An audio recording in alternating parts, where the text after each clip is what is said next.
Welcome into NFL Daily. I am Tom Downey. Got a fun show of rumors for you guys to get things started. We're going to begin with his Daniel Jones want $45 million. Yeah, that one's dicey. The latest on Derek Carr and Aaron Rodgers. New report on Rodgers we'll get to fairly early on. More Jalen Ramsey cut trade conversation I'm not sure is based that much in reality. And Jalen Hurts extension conversation. So it's a quarterback and a cornerback heavy show. Let's begin with DJ. Great title on this one, Sam. Does sound like Daniel Jones wants the bag. Mike Florio reports that Jones's shift in agents, he's going to a new agency on the eve of free agency, is a move designed to get more money from the New York Giants, and that would eventually point to a franchise tag for Daniel Jones. The number that was floated out there from Florio was the $45 million a year price tag, which is a significant amount of money to potentially pay a quarterback who has one good season.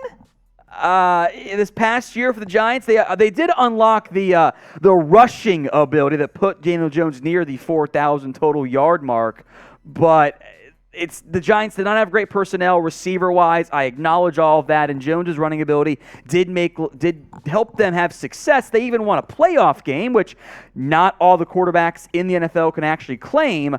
But I do have concerns about paying $45 million for Daniel Jones. That would put him inside the top 10, kind of tied for fifth in the end, in the highest paid quarterback conversation. Now, I am going to include, for our purposes, Derek Carr on that list. He's no longer on it because he was released, technically speaking, but I do think a Derek Carr-level quarterback who is a free agent now because he was cut because he wasn't good enough, well, at least for the Raiders' standpoint, and is more productive and proven than Daniel Jones, getting $5 million more than Carr, who's a free agent now, is kind of dicey. Deshaun Watson, Kyler Murray, Russell Wilson, Aaron Rodgers, some of those quarterbacks different than the other one, does lead to some conversations. It's the same money as Mahomes, but the Mahomes deal kind of goes out the window. I'm looking at number 10 in that Kirk Cousins contract, with most of it fully guaranteed, kind of all guaranteed, frankly, as maybe a better benchmark, even though the salary cap continues to rise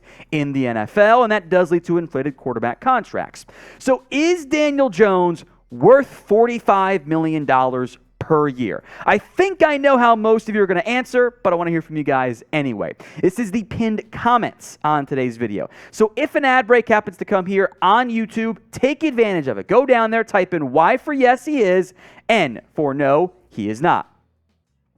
I do want to emphasize that the quarterback market is rising. We are not that far removed from Derek Carr and Jimmy Garoppolo being the highest paid QBs in the NFL, and more like $25 million. But the cap went up by $16 million alone this year, and that is a lot of money to be involved with there. So the quarterback market is rising. It's only going up, and I do think that's important to keep in mind. But with that said, it is too much for Daniel Jones. I can't justify paying $45 million for a quarterback of Jones's caliber. I think you're kind of getting to a point where there's no middle class involved at all, and that does concern me fairly significantly. So I'm not paying Daniel Jones that much. Let's move to Aaron Rodgers next up on our quarterback rumor roundup. Jeff Darlington of ESPN said he thinks, I want to emphasize the thinks because not everyone has put that in there, that Rodgers will return to the Packers. That was based on his conversation with a, quote, very important Packers source. Now, who that is, well, of course, you're not going to get to learn that information there. The source, and Darlington talked about how the source thinks Rodgers will be back, and it's all overblown because of the contract he signed, blah, blah, blah. Rodgers is, well, the rumor's just never going to die. It's one of the yearly stories. We'll probably get it back again next year in the event he's not moved on from at that stage. The contract is unique. It's not that bad of a cap hit this year, just under $16 million. Super affordable. The problem that teams run into here is that there's an option bonus due this year, $58 million, that carries through 2025, so you're locking yourself into a lot of money for a quarterback who he could try to retire after a year. So predict this then, based on the Darlington ESPN report. Where will Rodgers play in 2023? Type in GB for the Green Bay Packers or type in O for other. Bonus points if you let me know who the other ends up being. I know we'll get Raiders as the answer to that question, so let's talk about Derek Carr, the free agent quarterback last with, of course, Vegas. David Carr's brother spoke about the process for Carr's free agency so far. He's met with the Jets and Saints at this point. The Jets after he was cut, the Saints before he was cut when there were the trade conversations there. I would say that there's, whether the Carr group wants to admit it or not, waiting to see what Rodgers does is a big factor in this whole process. Here's what David Carr said about his brother. It's going to be a long process. He wants to do his due diligence and see as many places as he can get to, or as he can, to get a feel for what the best place for him will end up being. We'll spend some more time here on Carr. But who in the end ends up signing him? Is it the Jets? Is it the Saints? Is it somebody else altogether? He is going to be the top of free agent quarterback on the market this year. Sorry, Jimmy Garoppolo. Let me know your predictions in the comments section. Now, Carr is coming off a down year, and even kind of the back end of 2021 wasn't what he was hoping for. But you've got a starting caliber quarterback. And for a team like the Jets, for a team like even the Saints, they probably feel if we get an upgrade of even a Carr level at the position, we're a playoff team. And that does carry value because the alternative is you don't know who you end up hiring, and then all of a sudden, boom, you're fired and you're looking for a new job, and things get a little bit dicey from that standpoint. So Carr will have interest, but I do think the waiting to see what happens with Aaron Rodgers standpoint is significant here. If the Jets don't get Rodgers, I think Carr makes a lot of sense for them. Otherwise, I'm going to go to a team like, or player like Jimmy Garoppolo.